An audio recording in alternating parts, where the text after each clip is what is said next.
Everyone, and welcome back to the Coco Nomad channel. And this is yet another weekly retrospective where I talk about what I'm working on. So let's go ahead and dive in. So we're going to start with what went well this week. And I am here in Antigua, Guatemala. I've been here for a little over a week, probably like a week and a half. And I'm starting to get social. I'm starting to meet more people, starting to hang out a bit. And it's been really, really cool. And I'll talk about one of the learnings that I've gained from that. It's something that I know, but it's something that because I'm very plan oriented and very logical person that I have to find time to balance it in. But it's really interesting how things sometimes just kind of work out. And that has been a recurring thing throughout the end of last year and this year. The other thing that went well is I made great progress on my Poker Blitz app. So I've been working on this app, which basically just reads for, I mentioned before, just for helping me recognize poker hands really quickly, but also it's going to serve as the basis for one of my smaller mini courses that I'm doing on Swift UI. Just saw it as an opportunity to have some fun and leverage something that I love in terms of two things that I love actually, programming and poker. So it's like, this could be helpful. And then the third thing was I participated in the Nomad World Summit this past week.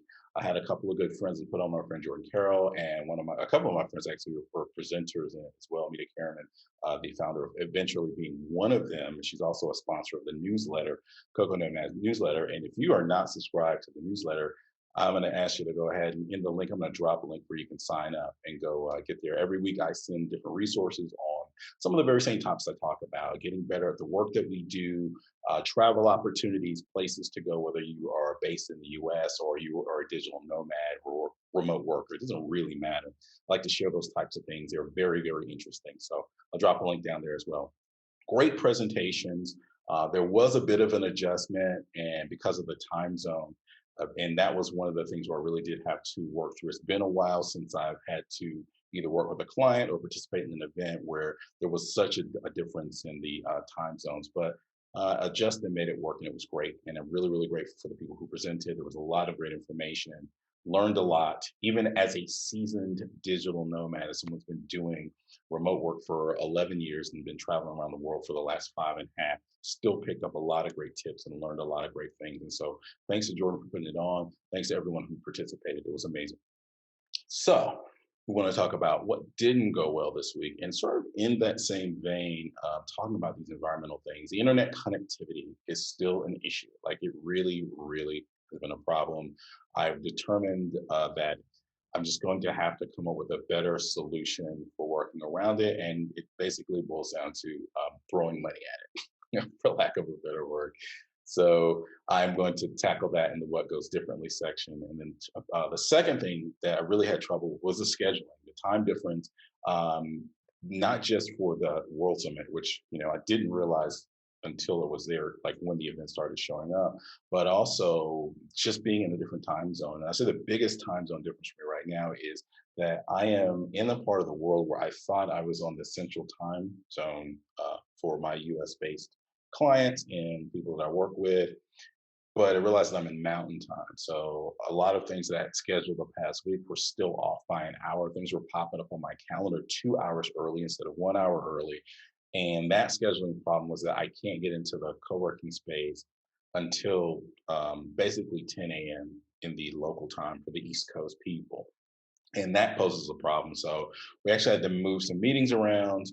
I have to make some scheduling changes, and then another scheduling change wasn't even based on the hours, based on the date.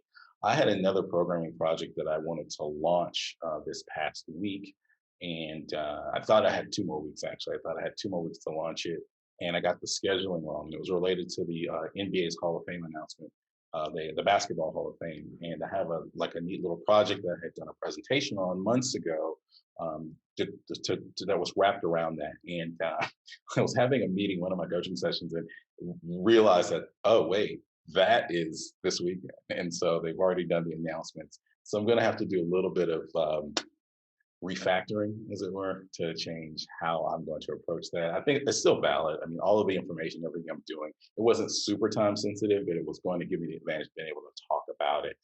But the nice thing about it is who's in the Hall of Fame is a barbershop conversation that constantly happens. So it's not going, it's an evergreen thing. I just messed up where I thought I had time to actually launch it.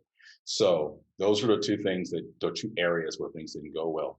but I did learn a lot. And one of the things that I learned, pursuant to like what I was talking about, just meeting people, and it's been kind of like really flowing for me in the last, 6 or 7 months, and that you have to leave space for spontaneity and creativity. Now, the creativity one I've been doing for a long time. In fact, I'm really guarded about defending space for creativity and make sure I have time that I can just sit down and be creative. I can think about ideas. I can come up with new ideas, but the spontaneity and the socializing sense. So I was not a person who typically went out a lot. I usually have planned events and I do those things. I'm pretty introverted. And then outside of that, I don't tend to do a lot.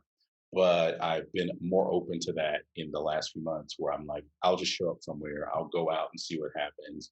And I've started making some really new, some great friends and having some great experiences in that regard, and it's really cool. So while I still plan my trips, I don't have a super set schedule of what happens during the trip. But even lower than that, lower level, like on a day-to-day basis, just like, okay, I'm just gonna go to a cafe, and if I meet some people, I meet some people. And so that's the kind of thing that I'm a little more intentional about now. It's just like letting that flow, and then having the flexibility in the day to kind of go with it. Because like last week, I met some people. It was really cool, but I just gone for lunch. I went to take a break, went to lunch, we started talking, and then that led to another thing, led to another thing. And if I was super rigid, I wouldn't have done that. So I think I may have mentioned this before, but I'm just realizing that I just want to leave space, be proactive and intentional about leaving space for spontaneity and creativity in the day and during the week.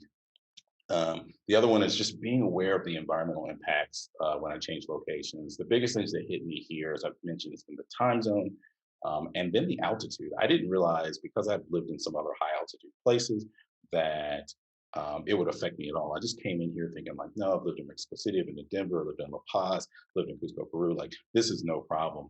Not realizing I had been at sea level for like months and months and months, and that adjustment wasn't the same. That even though I was in Colombia for a while, I'd left Colombia and gone to this other place. And so it took me a couple of days. I was trying to figure out why 2 days I was having these really bad headaches and was really tired. And I thought, I was like, well, maybe it's the caffeine, maybe it's something else, and realized like, no, it was the altitude, and I needed some time to adjust. So I'm adjusted now. Things are well, going around, able to exercise and do everything. But you want to make sure that like things like time zone, things like the climate, being prepared for the weather, being prepared for the altitude, all these things are things you want to think about if you are, a digital nomad and you're going from place to place. The pictures are one thing, and going to an environment is exciting, but you also want to make sure that you're ready for the day to day and give yourself a little bit of time to adjust. And the next thing that I learned is along those lines of adjusting, that I have to ease myself into socializing. So like for most of the first week, I didn't go out, I didn't do anything, just because I need some time to sort of get acclimated and get settled, and then I want to piece by piece start to bring that social interactivity into it. Like I want to get out here and start, hanging out and stuff. It's like I don't hit the ground running most of the time, and just like, oh, I'm just gonna go out, have big nights, and do all that stuff. I don't do a lot of anymore anyway, but I'm really, really adamant about pacing myself when I do that now, because I've got a lot of things that I'm trying to launch. I have a lot of things to do, and that is the entire purpose of me being here in Guatemala for these 2 months. So I'm very intentional about that. Then one minor thing that I've learned, and this I should say I'm just accepting in this instance, is for years and years of my coding career, I don't like writing unit tests. I just always felt like it got in the way. Now, when I was a .NET programmer years and years ago, I did. I would write these in-unit tests and things like that. But once I switched over to mobile development on the iOS platform, I pretty much stopped doing it. And I'm not saying that's a good practice. I know a lot of people who are adamant proponents of testing, test-driven development, unit testing, all of these things. But I often have just found that like it's just fashionable to just do something and run through a couple of scenarios. But in this particular case, I am learning really, really, it's been apparent that why that doesn't work. And the reason being is I'm trying to test poker hands. And if I want it to be randomly generating, the problem is some of these, the odds of certain hands coming up are just one in hundreds of thousands. And so it's just like, there's no way. So it's like, oh, I have to create a test where I actively create that situation, test that situation. And then beyond that, what I'm having to test is like, even if you have the same level of hand, who still wins? There's a situation there. It's just like it's just going to be easier. It's actually going to take me less time to just write those tests, create those scenarios, and test for that to make sure everything works. So that's what I'm working on this week. What still puzzles me is something that I didn't think I needed. I used to go through the GTD approach, and although I didn't fully adopt it, I sort of just like took some of the nuggets that worked that resonated with me about how I was going to do my day or how I was going to work my week. And one of them is I talk about context switches, and one of those contexts can be location. And so when we talk about context switches, and I'll drop a link to the Indie Creator Studio where Raymond and I dive into context switches, and you can check that out as we talk in great detail about it. But one of the things where you're talking about context is the best place or the things that you need to perform a certain task. For instance, if I'm going to be uploading this podcast or video, I need to be in a place that has the high speed internet, or I have to have high speed internet and that connection. Another thing that I might have to have if I'm recording, though, is the microphone and access to the ring light and a decent environment in which to record where it's not loud. So those are all things that sort of like these constraints that I have to make sure I have. And I don't have a way in my current system on my daily list, my burner method, to denote that. And so I'm going to be experimenting with that this week to determine what's the best way that I can do this quickly, because I do it on paper and I do it like I just want to quickly in 15 minutes in the morning when I do my little admin session to start my day or plan it the night before. I'd like to be able to just do that quickly and denote it so that when I'm looking at how to break out my task, I'll be able to make sure I'm in the right place at the right time to do that particular thing, which leads into what I'm going to do differently. The first one is I just resolve my feelings about the internet in this apartment. I love the place, but it's just not consistent enough. So I bought a higher package for my mobile plan, and I'm just going to, when I need to, I'll just use that. And I may have to top it up a couple of times. So therefore, I'm increasing the budget. So when I get ready to do my cost of living here, you're going to notice a noticeable difference. Like previous videos when I talked about Mexico and I talked about Colombia, I usually never spent more than like 15, 16 bucks a month on my mobile plan because I would buy like a 4 or 5 gig package. Most of the places had Wi-Fi, didn't have to worry about it. Here is a bit different. It is available in a lot of places and it's really good, but it's a lot of times it's in cafes. And again, when we're talking about the time zone, I'm up even earlier. I'm the day walker. I am up late at night and I'm up early in the morning. I only sleep about 4 hours in the evening. And that now, if you're on the East Coast, it's turned out to be about from 10:30 to 2:30 in the morning. And so I find that I'm up, very, very early here, and the cafes don't tend to open until 8 o'clock. The co-working space doesn't open until 8 o'clock, so I'm having to find a way to adjust with that. So I just said, you know what? I need to get stuff done when I need to get it done. Gonna buy some more data. It's not cheap. It's not terribly expensive. I mean, basically, I'd be back to paying like essentially what I'd be paying in the US. Like probably, I'm looking at maybe $60 a month if I go crazy and upload everything from the apartment and do everything from the apartment, take all my calls and things like that. So we'll see. And then the next thing I'm going to do differently is part of this whole discovery thing that I think is really, really fun.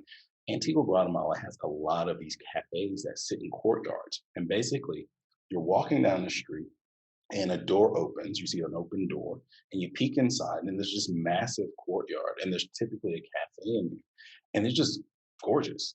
So, in fact, the thumbnail, see, there is one of those examples. I was just walking by, I looked in, and saw that they were open.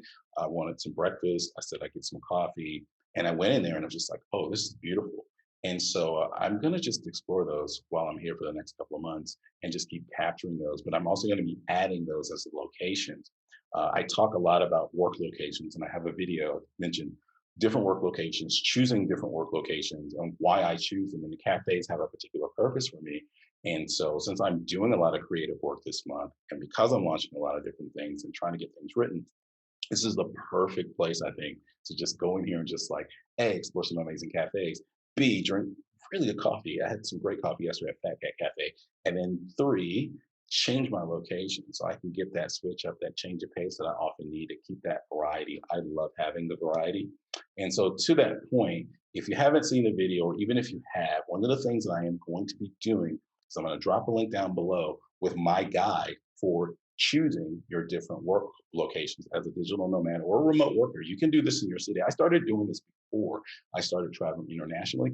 I just have more places to do it now. And so I'll drop a link to how you can get it, and it's free. It's no charge or anything like that. So you'll be able to download it. It is a sign up for my mailing list, though. So I just want to be full disclosure.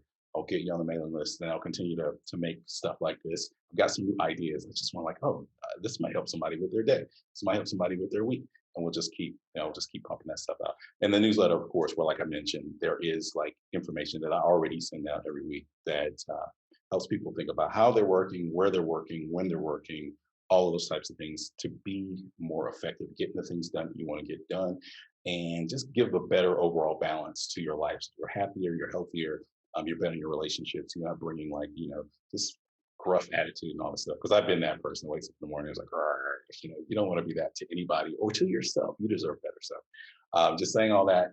So the links will be down below. Just check them out. Also, if you're getting value you think someone else would, please click like. That's how people find these videos. I'm trying to do a bit more of that with shorts and things like that. Just little tips and little nuggets just to help people and spread the word. It's like there are ways that we can do better and be happier and be more creative and be more spontaneous and get all these great benefits, and just little ways we can improve our lives. And that helps us with other people. And it improves everything. The world gets better. Finally, just what I'm working on this week, going to get those unit tests in. And there's a couple things I've picked up and I've been learning. So someone recommended a book to me, and I'm going to finish a book. I haven't been reading a lot of books, if I'm being honest. Read a lot of articles, read a lot of blog posts, read a lot of documentation and technical, but I hadn't been reading books. So I've made it a point that I'm going to start like reading books again this year and finishing the books. And getting cracking on more of the videos and just continue to get content out that I think will be helpful. So any comments that you have, any feedback is always, always helpful because it helps me know like what are people interested in, what do people want to learn, what they want to know about, what do they want to share. So have an amazing, amazing week, and I will talk to you next time. Cheers.